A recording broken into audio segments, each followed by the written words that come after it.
Assalamualaikum warahmatullahi wabarakatuh. Selamat pagi. Bagaimana kabar kalian semua di pagi hari ini? Mudah-mudahan kita dalam keadaan sehat walafiat, dan jangan lupa selalu berdoa agar pandemi yang melanda negara kita dan juga negara-negara di seluruh dunia segera berakhir.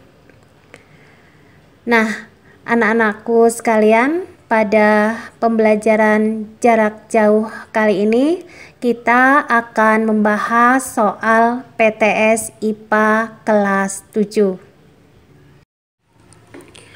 Soal nomor 1. Dalam keterampilan proses IPA terdapat 3 komponen.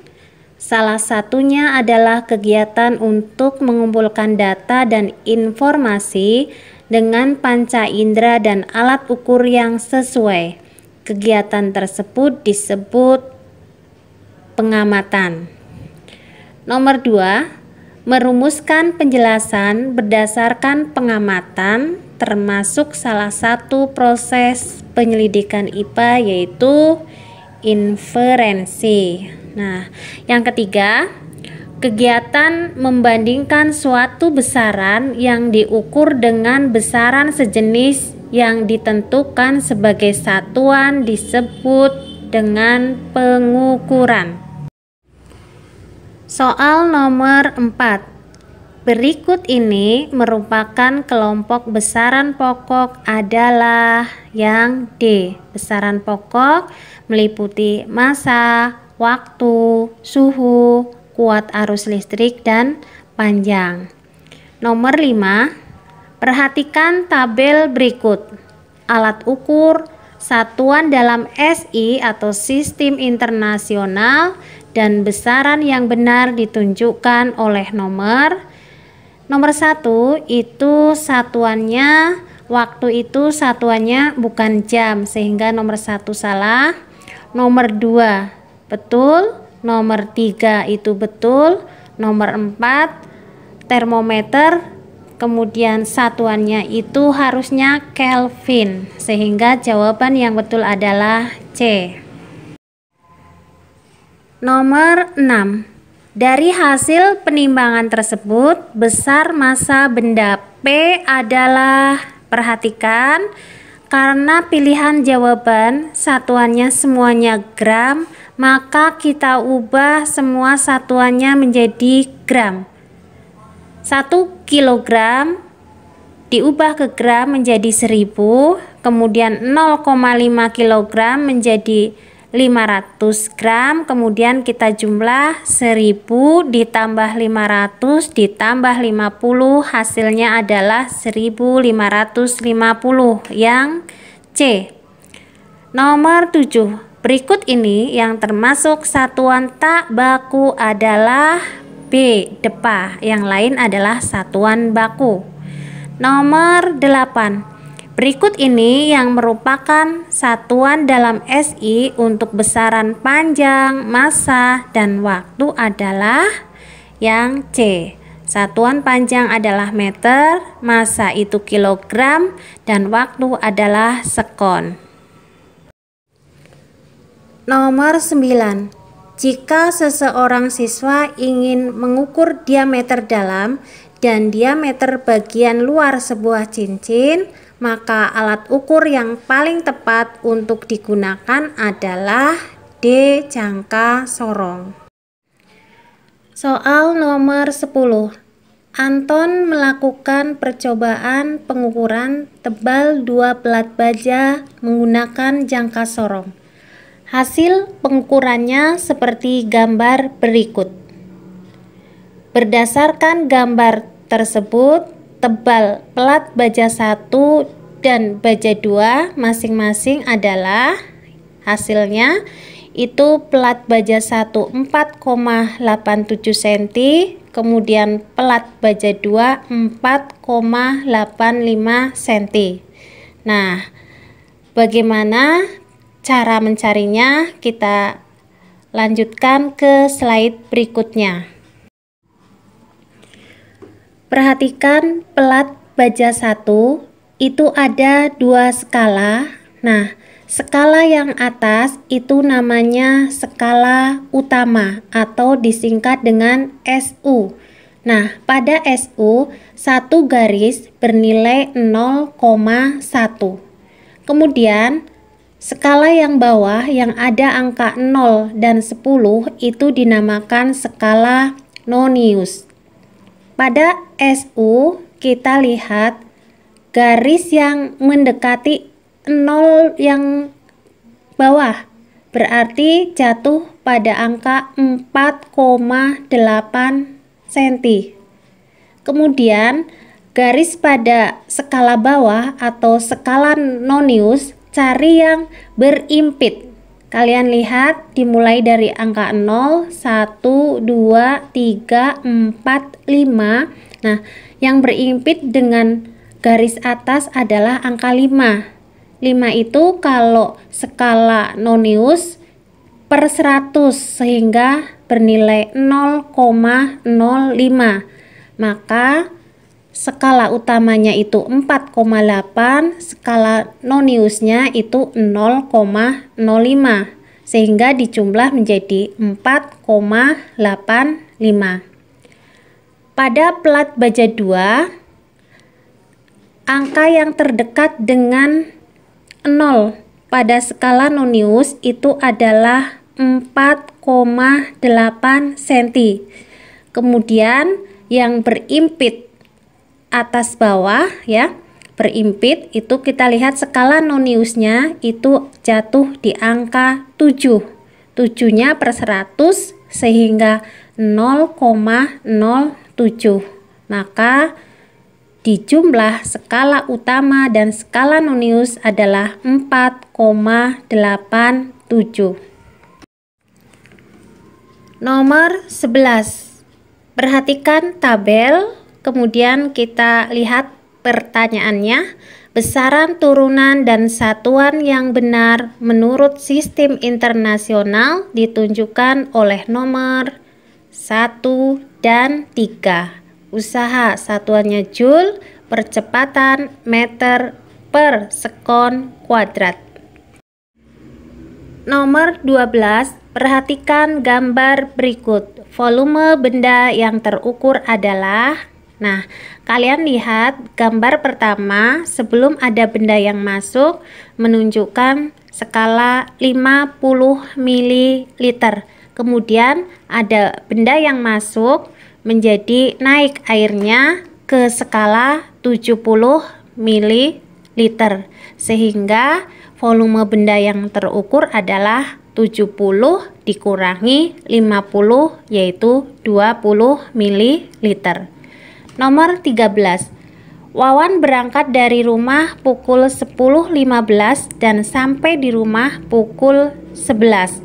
Waktu yang digunakan oleh Wawan ke sekolah adalah, nah, perhatikan itu pilihannya satuannya sekon sehingga dari pukul 10.15 ke pukul 11 itu ada 45 menit dikalikan 60 karena 1 menit itu ada 60 sekon sehingga hasilnya 2700 sekon.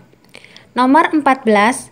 Tujuan klasifikasi makhluk hidup adalah untuk mempermudah mempelajari makhluk hidup. Nomor 15. Dalam satu kebun dekat sekolah terdapat 1, 2, 3, 4, 5, 6, 7, 8. Nah, berdasarkan komponen di atas yang termasuk ke dalam komponen abiotik adalah A itu tidak, biotik itu hidup. Abiotik berarti komponen yang tidak hidup atau komponen yang mati. Jawabannya adalah tanah, kemudian air, kemudian batu. 3, 4, 8. Nomor 16. Menghirup udara yang mengandung oksigen dan mengeluarkan udara yang mengandung karbon dioksida adalah salah satu ciri makhluk hidup, yaitu respirasi. Nomor 17. Perhatikan gambar berikut ini. Ciri makhluk hidup yang ditunjukkan pada gambar di atas adalah, nah, kalau ada penambahan individu ya, di sampingnya ada anak-anak ayam yang baru, maka itu adalah reproduksi. Nomor 18. Kegiatan yang menunjukkan ciri tumbuh pada makhluk hidup adalah A. Tumbuhan bertambah tinggi. Nomor 19. Pemberian tata nama ganda diatur dalam kode internasional yang disebut dengan binomial nomenklatur. Nomor 20. Perhatikan kunci determinasi berikut. Nah, kalian lihat 1, 2, 3, 4, 5, kemudian ke soal. Data yang diperoleh siswa terhadap pengamatan hewan menggunakan kunci determinasi tersebut adalah 1B, 3A, 4A, 5A. Lihat 1B memiliki tulang belakang, titik-titik ke angka 3. Nah, kemudian ke angka 3A. 3A hidupnya di darat. Kemudian ke angka 4A. Tubuh ditutupi rambut. Kemudian ke angka 5A. Bersifat herbivora. Hewan E yang paling tepat adalah kelinci. Nomor 21. Rudi mengelompokkan kucing, kambing, dan kelelawar menjadi satu kelompok. Kesamaan ciri yang menjadi dasar pengelompokan adalah B. Menyusui. Nomor 22. Makhluk hidup bersel satu yang memiliki membran inti disebut dengan eukariotik. Nomor 23. Amuba, Euglena, dan Paramecium yang tidak memiliki membran inti. Jadi soal ini kurang kalimat tidak. Yang tidak memiliki membran inti termasuk organisme dalam kingdom Protista. 24. Seorang siswa mengamati makhluk hidup dengan mikroskop, diperoleh ciri tubuh tersusun dari benang-benang halus disebut hifa dan memiliki spora. Makhluk hidup ini termasuk kingdom fungi. Nomor 25. Tumbuhan lumut memiliki ciri-ciri berikut kecuali itu berkembang biak dengan biji. Jadi lumut tidak berkembang biak dengan biji. Nomor 26. Hewan yang memiliki tulang belakang disebut dengan vertebrata. Nomor 27. Mikroskop yang biasa digunakan di sekolah untuk mengamati jaringan atau sel adalah mikroskop cahaya. Nomor 28.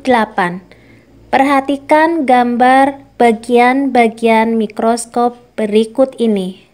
Bagian mikroskop yang bernomor 4 berfungsi untuk, nomor 4 itu adalah revolver, jawaban yang paling tepat untuk mengatur perbesaran lensa objektif. Nomor 29. Materi berdasarkan komposisinya dapat dibedakan menjadi berikut kecuali larutan yang C. Nomor 30. Perhatikan sifat-sifat zat berikut. Kita lihat pertanyaannya. Sifat-sifat zat padat ditunjukkan oleh nomor. Zat padat itu jarak partikelnya sangat rapat, gerakan partikelnya sangat terbatas, 1 dan 2. Nomor 31. Zat cair memiliki bentuk yang berubah-ubah karena gaya tarik antar partikelnya agak lemah. Soal nomor 32. zat tunggal yang tidak dapat dibagi lagi menjadi bagian yang lebih sederhana dengan proses kimia biasa dan akan tetap memperhatikan karakteristik aslinya disebut dengan unsur. Nomor 33, di bawah ini yang bukan termasuk senyawa adalah D, yaitu O2. Itu adalah molekul unsur. Nomor 34, perhatikan gambar. Pasangan gambar yang merupakan molekul senyawa adalah, kalau molekul senyawa kalian cari gambar yang hurufnya berbeda, yaitu 2 dan 4. 2 itu H2O, 4 itu NH4. Nomor 35, seorang siswa mencampurkan air dengan pasir. Setelah dicampurkan, ternyata pasir dan air masih bisa dibedakan. Berdasarkan hasil pengamatan siswa tersebut, campuran air dengan pasir termasuk campuran heterogen. Soal nomor 36. Proses pemisahan campuran zat cair yang didasarkan pada perbedaan titik didih disebut dengan distilasi. Nomor 37, garam yang kita konsumsi pada umumnya berasal dari air laut. Petani garam di Madura memanfaatkan panas matahari untuk pembuat garam. Proses pembuatan garam yang dilakukan petani tersebut dilakukan dengan teknik pemisahan campuran secara evaporasi. Nomor 38, perubahan pada zat yang tidak menghasilkan zat jenis baru disebut perubahan fisika. Soal nomor 39.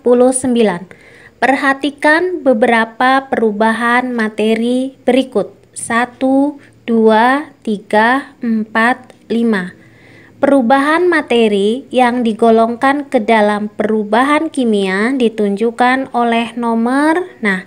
Kita ingat lagi kalau perubahan kimia itu ada zat baru yang terbentuk. Kalau nomor 1, gula larut dalam air, itu adalah fisika. Kemudian beras digiring menjadi tepung. Berasnya hanya berubah ukurannya menjadi lebih kecil, tapi tidak ada zat baru. Ini juga fisika. Susu yang basi menjadi masam. Ini ada proses yang terjadi, proses biologi yang menyebabkan basi menjadi masam. Ini berarti kimia. Kemudian kalau penguapan air ini hanya berubah wujudnya saja, juga fisika. Kalau besi berkarat ada reaksi ya, sehingga yang betul adalah 3 dan 5. Nomor 40, perhatikan gambar berikut ini. Peristiwa di atas adalah beras dimasak menjadi nasi, termasuk perubahan kimia. Anak-anakku sekalian, telah selesai pembahasan soal PTS. Persiapkan diri untuk pelajaran berikutnya. Terima kasih atas segala perhatiannya. Wassalamualaikum warahmatullahi wabarakatuh.